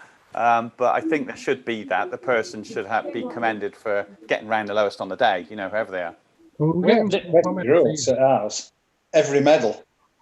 Sorry? We have best gross at ours, every medal. Yeah, you should. It's only like a tenner or something, but it's, yeah, thanks. I appreciate that. Yeah, just a small something. Yeah. So the comments are coming in quick and fast, and I think it's because it's such a love-hate topic. Some people love your handicap, and some people they just don't. And some of the comments, it's not what makes. Is that not what makes different for sport? You can play your young child and an old father, etc., and play a game. I think that's a great statement. The fact it makes it a level playing field for people. He's made another good comment, Gary, has that the fact that football doesn't have handicaps. It's got leagues. Leagues, yeah. Got leagues. Yeah. I'm not sure we should go into pluses. That's what I think. That's a thing that you know. I mean, no, I just think it's crazy. You know, like giving an amateur an extra head start because they're on a good streak of form is, you know, when you get people off +5 and +6 and things. Often that's not actually their handicap, because if that's what they shot on golf courses, they would win every European Tour event off +5. You'd be 20 under. Yeah. So, you know, it's kind of a bit ridiculous, I think, because it's unfair. Because a lot of those handicaps are often built because they play on a links course in a scratch tournament when the standard scratch is 3 or 4 over. They shoot a few under because they've played well, and they get cut 0.7 or 8. So I think that's just like ridiculous. I think we should just get to scratch, and then if you're good, you win things, and if you're not good, you don't. You know. Is this a little insight into what your new WHS is? No, it's not. I've got to get 8 rounds in quick. That's what I've got to do. Bad ones. Tom Edgar's made a very valid point. Cat 1 golfers tend to focus on scratch scores instead of worrying about what the net score will be. 100%. 100%. I mean, that's what I've done throughout my entire golf career. Yeah, and there's nothing wrong with that. Yeah. Yeah, I never worry about my. Not that I'm a great golfer, or by any stretch of it, but I never worry about my net score. It's always my gross score. Do you think it's similar to kind of personal bests in like athletics? Yeah, of course. Because everybody they know what they can do for a 100-meter sprint or whatever it might be, and you kind of think, well, I'd like to get there one day. And like my tweet the other day was, golf's only hard if you think you're better than you are, and that's the case. You know, if somebody gave me 20 shots now, and I actually thought, oh, that's kind of my handicap, I'd feel over the moon every time I go out. You know, because I would play better than that. So it's kind of often our own perception of how good we are. You know, that's what I mean, Stu, about handicaps. I almost think that they're self-defeating, because you can like it does level the playing field. I totally understand that, but it almost kind of. And listen, I'm not saying this is one size fits all, but what I'm saying is, does it not make you comfortable as a golfer rather than, honestly, and I don't know, perhaps everyone can tell me, because personally, I've always wanted to get as low as possible. I've never worried about winning anything. I've never worried about net scores. I've never worried about money prizes on a Saturday. All I want to do is shoot as low as possible every time I play. And I want as low a handicap as possible, which kind of defeats the point I made. But it's about personal pride. It's about, you know, when people ask me what I play off, I want to say I play off as low as don't you? I agree with you. There's a few people that use it, but don't you think, like the majority of people that I talk to, because really, when you say, "Oh, you play golf, what's your handicap?" You're not actually really that interested. You're just sort of making conversation. Because if they said 10, 5, 1, match or whatever, it doesn't really make a lot of difference. It's just like a pitching point of maybe how skillful they are. But I find that most people, if you go in and say, "Oh, what's your handicap?" they'll often say, "Oh, I play off 15, but I really ought to play around sort of 10, 9 or 10." You know, they're always kind of pitching it down. So I feel like most people. The handicap system can't work until everybody puts the cards in every time they play golf. Which is never, ever going to happen. Exactly. We're supposed to be doing because you get people. The thing is, there's a loophole in everything, isn't there? That's they're protecting their handicap, aren't they, by putting no returns in? You know, I know they can only put so many no returns in, but a lot of people, when they've had a bad round, they'll not put the card in. Aren't they going to get penalised now if you put no return in there? It used to be 0.1. Always have to. Yes, you've always been penalised if you put an LR in. You get 0.1 back, at least. Yeah. I think in the higher handicaps, it's less penal, isn't it? So when you're off 25 and you got 0.1, it's nothing. If you're off like plus 0.4, that 0.1 is massive. Yeah, exactly. The difference between shooting under par or not, you know. So that's what I need to do then. you want one decent score, mate. You're there. Honestly, the handicap topic is just a world of hurt, and it's a world of good for other people. And Carl said, I do like the slope readings on golf. I think that will level it out even more. Yes, I do like that. I do like the fact that you adjust your handicap based on the difficulty of the course you're playing. That's good. I think the 8 rounds are going to do some damage as well, because people can't sort of shoot 100, 100, 100, 75, you know, because they're going to get, that 75 is going to get stuck, you know, and suddenly they're going to be like, oh my God, I've just got to cut 20 shots. Yeah, you will. You will. Your handicap will fluctuate massively. You could play off 15 Saturday, and the following Saturday after a good knock, you could be down to 6 or 7. It's point. And do you know what? 0.7 now, isn't it? You get shot. You get cut 0.7 per shot under. There's no categories. Well, the other thing that I thought was interesting is you can shoot. You can time it so you can actually, like, I don't know, shoot 3 or 4 under your handicap, and go up because you've knocked out a good score. Yeah, of course. Yeah, it'd be just like, can you imagine going around, like, it is a lower handicapper, I can't think of the other way around, but if I go and shoot like 65 and then suddenly end up going up a shot because one of my good rounds is bumped out and like an 80's come in or something. Yeah. It's like, oh my God, that's going to be brutal. Yeah, so Carl, there's a few things we've got to go through on the comments. Carl's put for him, it's just a way of reflecting how he's actually progressing in his abilities. Yeah. But it's not. I don't think it is, Lee. But that's I don't think it is. For him as I an get that. individual, I understand that's that. how he views I his understand handicap. that. I get that, but it's Yeah, not. it's pretty Golfing much how I ability and handicaps are 2 different things, mate. Gary's saying, his issue is you're all saying that you don't like handicaps, but I bet every one of you are made up when you play well and get a handicap reduction. I am. Yeah, absolutely. I am. So you saying you were happy you got cut to .+3? Well, I wasn't happy about that one. There you go. Well, you got it. How have you got +0.3? Well, I tell you what, mate. I wrote a letter to England Golf and said, I beg you, please. I was on my knees. I sent them a photograph and everything. I even FaceTimed them and said, can I please be off +0.03, please? What'd they say? No. We've seen you swing on YouTube. I think probably everybody is in favour and would enjoy the handicap system if it kind of wasn't abused, but it's going to be very difficult. I think, you know, that's the awkward one. When you play against somebody, I played against somebody some weeks ago, and he was off 9 and was about 4 under par for the first 5 holes, and I was like, that's like not right. But I appreciate that he was playing better than he could play. He was having a really good day. But at the same time, you think if you're capable of doing that, it makes it very difficult, because if somebody mentally blows up later on in the round, always because of the pressure they put themselves under, then you kind of got to say that is what their handicap is, because it's what they've got round 18 holes in. You know, because there's loads of people that they say, oh yeah, he plays off 16, but God, he can hit a ball, he's fantastic. But then that's not all about the game, you know, in amateur sports, for sure. Yeah. It's all about everything and getting round, you know. But anybody, I think, any single figure handicap, Bob Bratella said this, you could be hovering around a certain handicap, then shoot a really low one. That low one is your capabilities. Yeah. But because of mental blockages and whatever else that goes on, it's difficult to keep playing to that. But fairly skilled players will go low now and again. Yeah.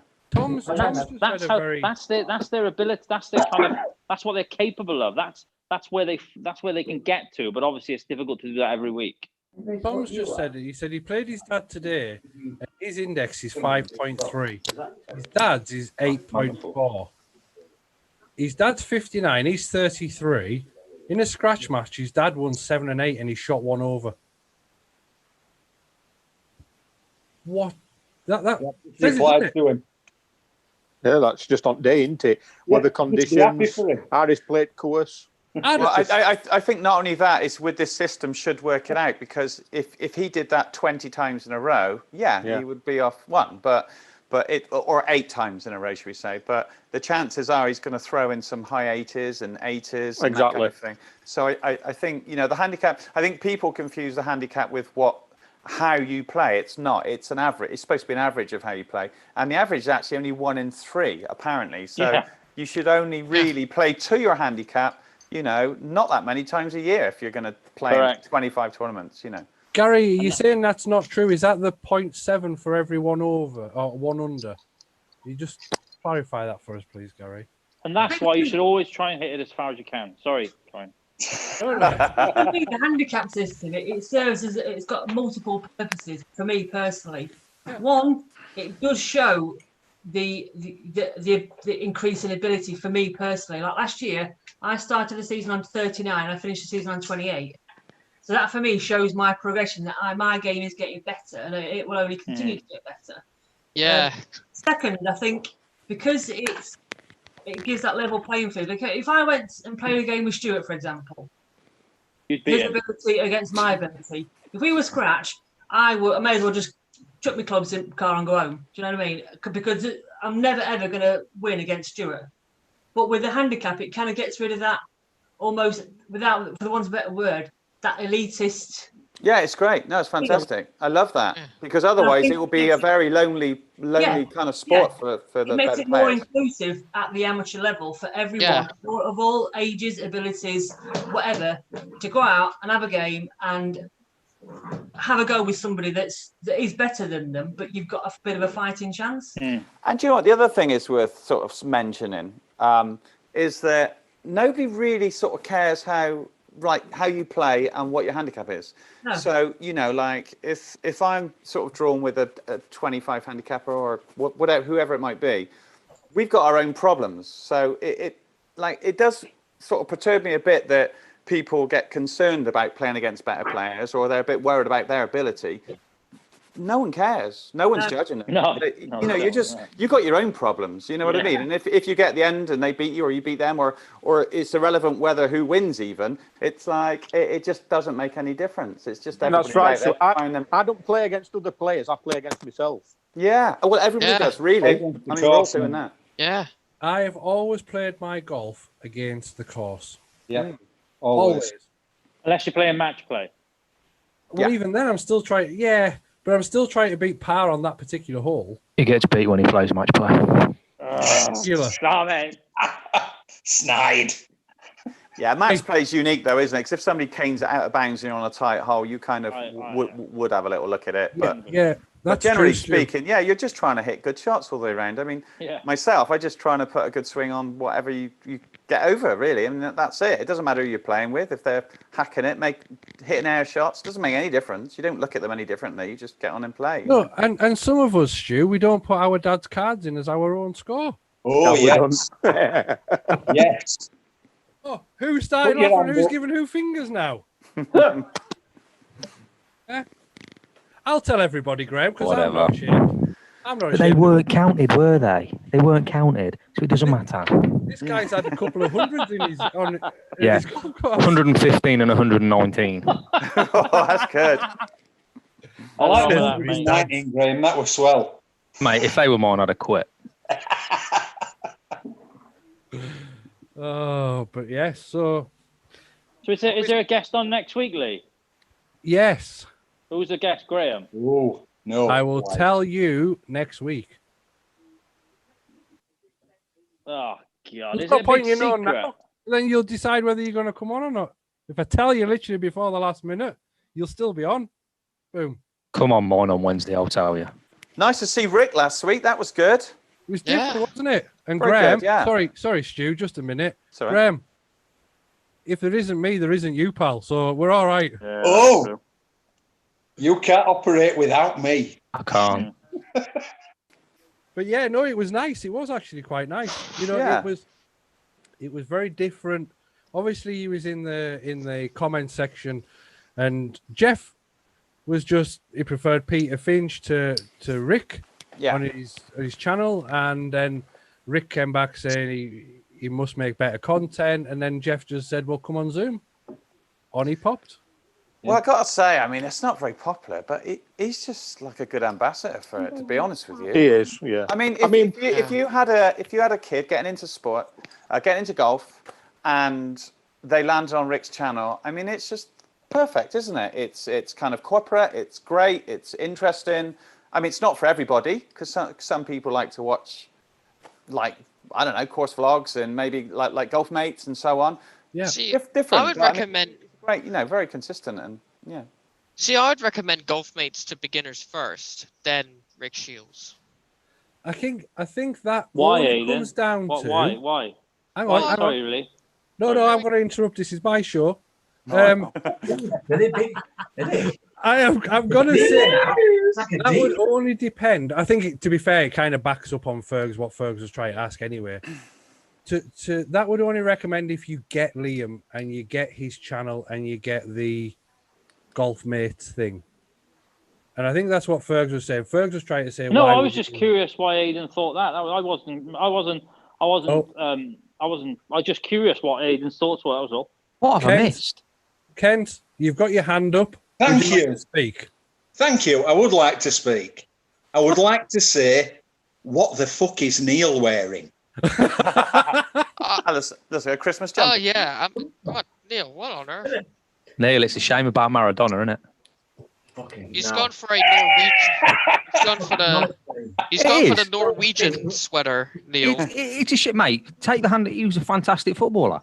Yeah, he was. Take the hand. I am devastated Maradona's gone. Yeah. My mum doesn't like him, but I don't really care.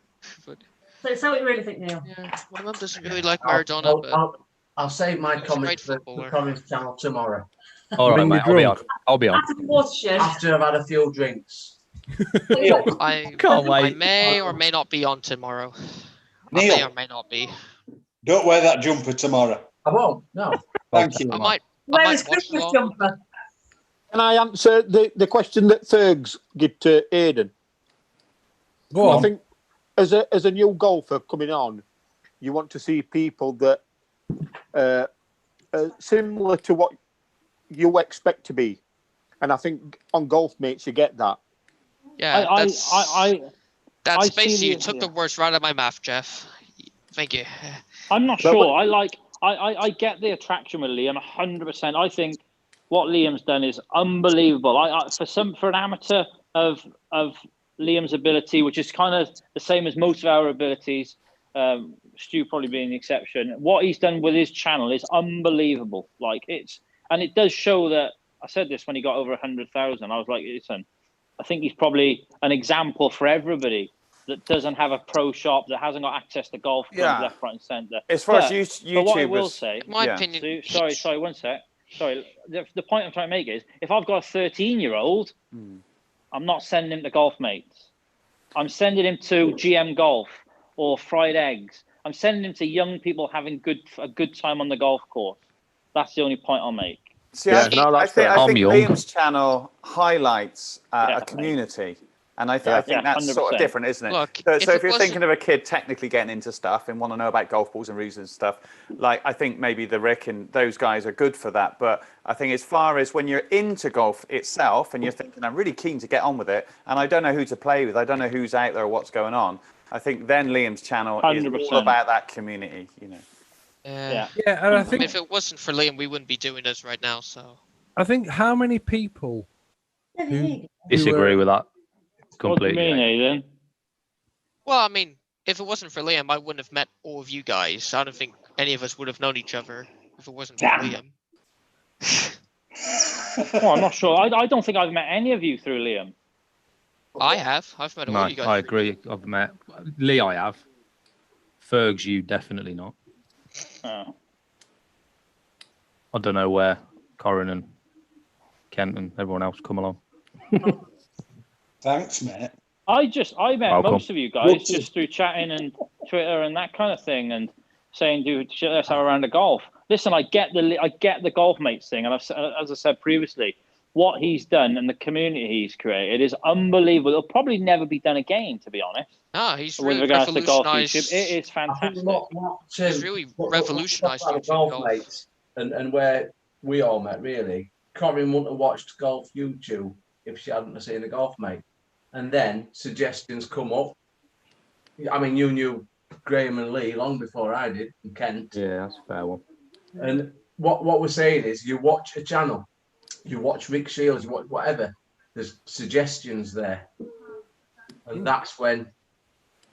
First YouTube channel I watched, Rick Shields. Sorry, just a second, Jeff. When you did the Paul... Oh, it's the shit show. Yeah. That's where I first saw Stuart, and I went and subscribed to his channel. You know, that's because I met you all through there. That's how it developed for us. Well, for me anyway. Everything leads on to something else. But I think it's the viral nature of the internet, isn't it? I think you do connect, and I think like hashtag golf mates was always.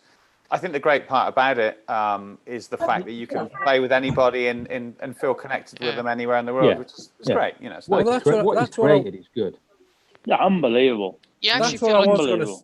you're a part of something. I was going to say that if you're a single person who has never played golf before ever, and you've taken the game up, and you've come across Liam's channel, you've become a member of an unofficial society. Or official society. I'm not fussed what you want to call it, unofficial or official. You can have a game with somebody who's like-minded as yourself. For that, I don't. 100%. That is not. And you cannot replicate that again. Yeah, I don't think so. First channel I watched was Rick Shields, and it was with Liam. Right, his lesson. And exactly. So that's how I started watching Rick, and then it went from Rick to Liam. And then Corin were on with and Fieldhouse. Yeah.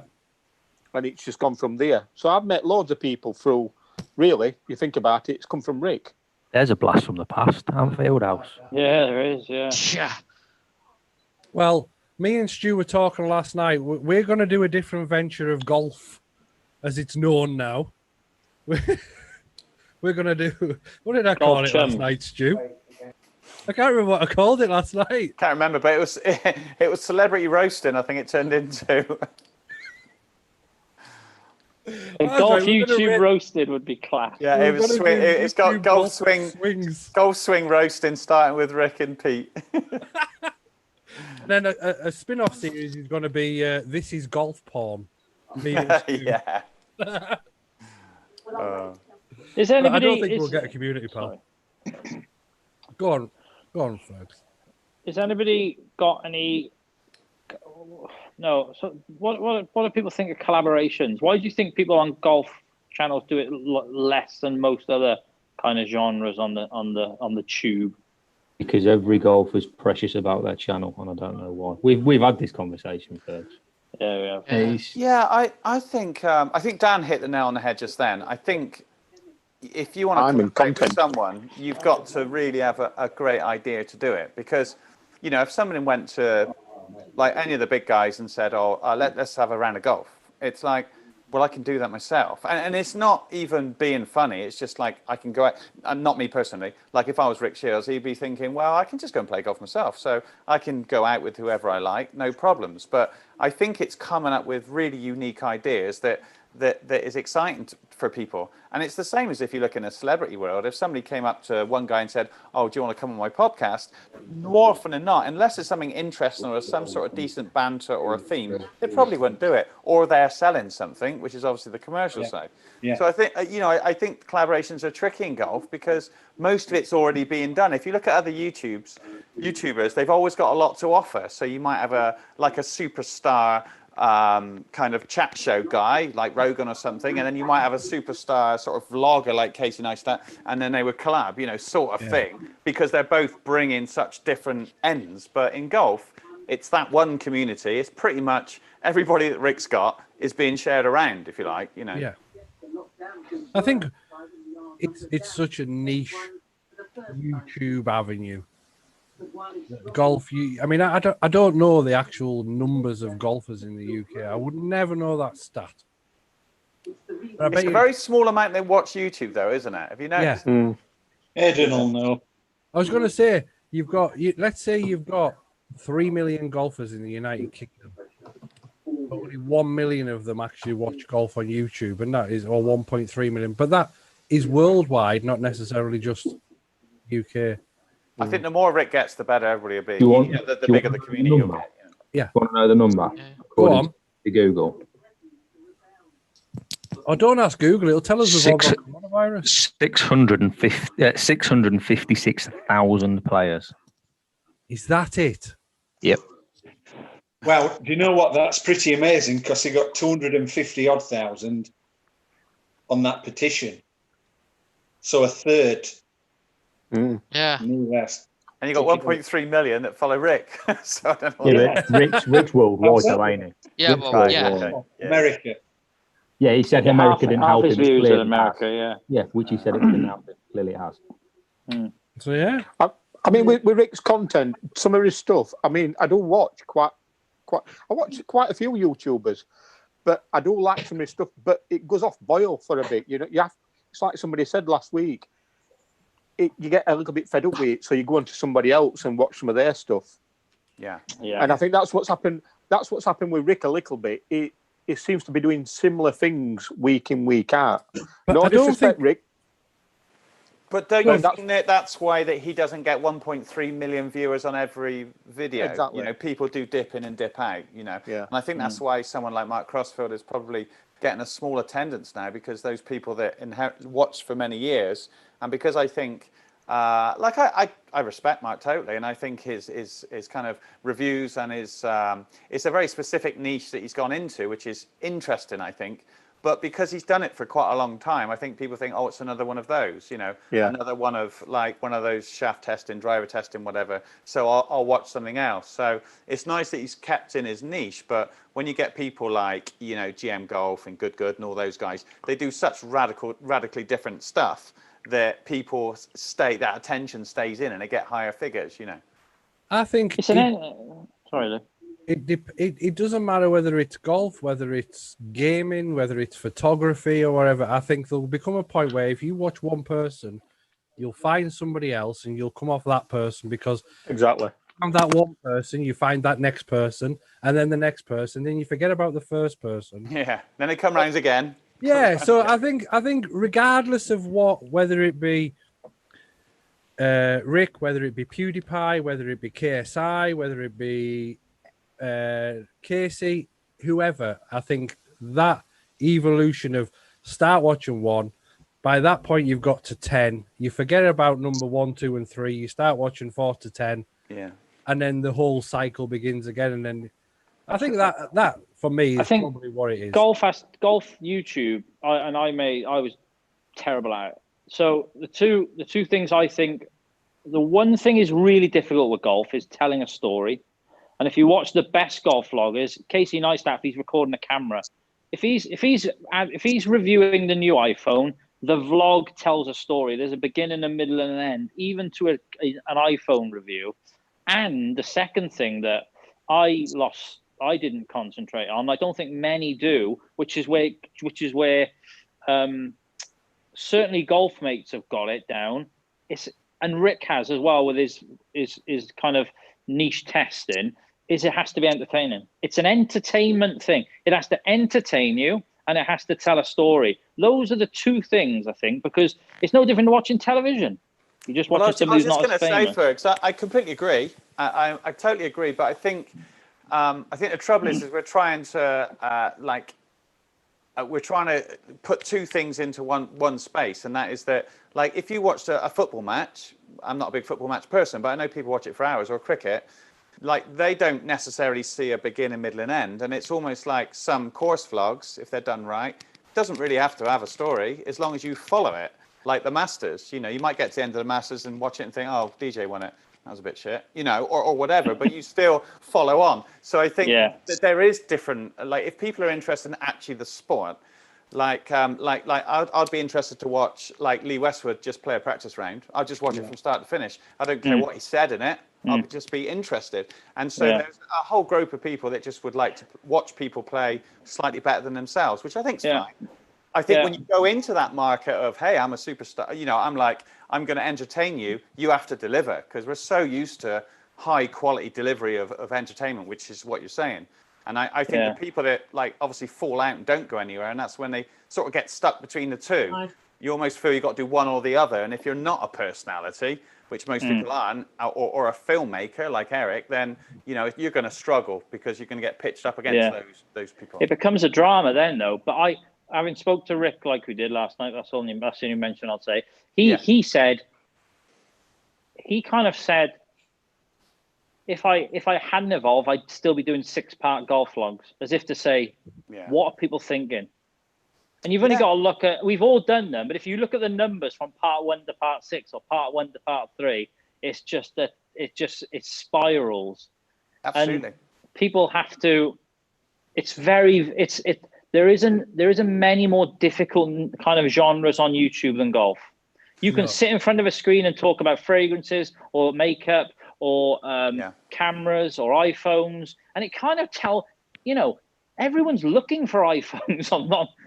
You have to offer them something different. It's really difficult. It's one of the most difficult things to do with golf. I think course vlogs are just the easy out for people to get into it. It's like, I'll just record this and I can make six episodes. But it's a little bit conceited, really, because it's like, who's going to follow that on? Who's going to watch it? Who's going to be asked to follow 6 episodes of 18 holes? Unless you're playing Pebble Beach. Or somewhere somebody wants to look at, difficult. And even then I'd watch the PGA Tour, really, kind of thing. But we all do it. I mean, I'm as bad as everybody else. I just put it up because you just think, well, I've got to keep putting content up, and I don't have a film crew, so it's like it is tricky. Yeah, it's tricky. Yeah. But you also you latch onto personalities as well. You do. Yeah. 100%. You know, it's like, I mean, I watch Corin because I think what Corin and Neil do is quite funny. When they're together, it's just so funny, but they're sort of learning golf at the same time. Yeah, and that's very much personality based. Yeah, but I think that's a smaller genre. But I think it's a very rewarding genre because I think you do get people like yourself that are really interested in the people, and you connect with them, and you can talk with them, and that's great. But that's never going to be the Rick. That's never going to be the million subscribers. It's going to be a smaller, nicer community, because you're connected with them all and they know what glove you use or what your different nuances. But 2 up or 2 under. Yeah, being brutally honest, it's 2 under. Brutally honest. How hard are you trying for a links deal, by the way? Why? Clearly not hard enough. Listen, Fergs. I'm only joking. No, you're not. I'm only joking. I'll say this here, right? And I'm not pushing for a links deal, but what I will say is I've approached the big boys. I've approached Callaway, TaylorMade, Titleist, Hendrickson, Cleveland, everybody. The only people that were ever going to give me the time of day, I'll rephrase that. The only people that did give me the time of day was Links. Yeah, same. I'm thankful to them for what they can offer me, and in return, I will promote them until the cows come home. But I'm talking to Callaway now for you. I phoned Links and say, right, the club that you've given me I've done the review, I've finished with it. They'll send the next one out, and then they'll say to me on the same phone call, they'll say, what would you like to test next? And it's like, have you got a golf ball that only flies straight? Ask them that. No, mate, because that's called me not slicing it or hooking it. But yeah, so there you go. That's why I have that thing with Links. They give me the time of day more than anybody. But you know what, Lee? It's the same as like the YouTube, like this community. I don't know whether this has always been the same with the smaller guys, but it's quite nice to have like all of us, like all of you, like all together, that everybody supports each other and everybody wants to see everybody do well, which is brilliant. You know, you get your own little kind of area of people, and I think, I'm not putting Links down anyway, but because they're supporting, you almost want to give it back to them, and you take it through as you go up, you know. It's just one of them, isn't it? I mean, yeah. It took me a while, though. I think it's taken us all a while to kind of realize that I'm never going to have 1 million subscribers, and if I send somebody to GMAX channel, it doesn't mean I'm going to lose a subscriber here. By the way, And in the early days, I thought, nah, fuck you all. I'm not promoting any of you. And it was a terrible place to be. It was a terrible place to be. This is a far better place to be. Yeah. A much better place to be. It makes it worth doing. You know, it really does make it worth doing. It's such a nice. But saying that Rick Shields even comes onto the channel, what's that saying? That he needs these little communities as well. I'm not actually sure he did it for that. I don't think he needed to. I think it's human nature, isn't it? If you sort of have a little look around, he's obviously watches a lot of everything, which is, you know, it's his job to, and you know, maybe he thought, I'll just come on there. I mean, he doesn't need, like, I would guarantee that all of our followers together, 95% of them have watched Rick or are subscribed to him. because it's just the nature of the beast. I mean, he's not going to benefit. He would make all of our channels put together. He would get more than that in a month on his channel. So it's like it's literally, he's not going to gain anything from it. I just think it's human nature. He just wants to come on and chat to everybody because he's a half decent bloke. He's just a normal guy, Yeah. Said he felt lonely, didn't he, at the top? Yeah, I can understand that. I can. Lonely. Yeah. Totally. Right. Well, I'm afraid I'm going to have to cut it short. I've got to take my other half to an appointment. It's been 2 hours. I know. Hey guys. So listen, everybody. Thank you for coming on, and I really appreciate everybody coming on board and joining these live at fives. It's much appreciated. So, is it the Dan Hendrickson show next week as well, or somebody? Oh no! Big news next week. Oh, what are you joking? Listen, thank you very much, everybody, for watching at home. Anybody who participated today, don't forget tomorrow night, 7:30, Kareen's channel, where they get absolutely slaughtered every week. Neil tells us a story about his tattoos. And he'll give you a few home truths as well about other things. Stuart, Maradona. Talk to you about Maradona on Saturday. Stuart's just put one out as well. And Stuart, don't watch that. Don't watch that. No, seriously. You want to watch a golfer? Go and watch Stuart. Well, that's not golf. That one. That's a review. The baller. But everybody, take care. Thank you very much.